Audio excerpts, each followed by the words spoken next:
बिहार सरकार के मद्य निषेध मंत्री रत्नेश सदा ने विपक्ष से सवाल पूछे।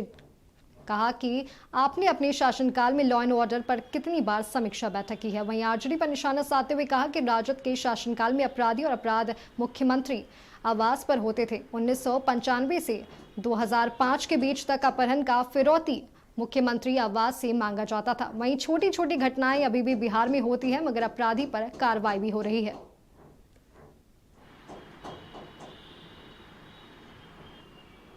1995 से लेकर 2005 तक कभी तो नहीं किया होगा बैठक।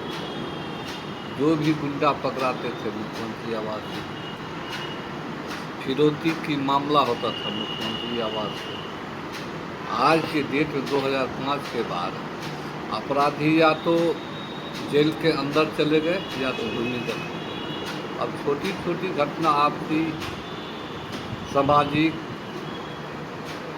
में जो होता है तो उस जगह तो पुलिस नहीं रहती है, लेकिन जब घटना होती है तो हमारी पुलिस तुरंत कार्रवाई करके दोषी को सख्त से सख्त सजा देती है।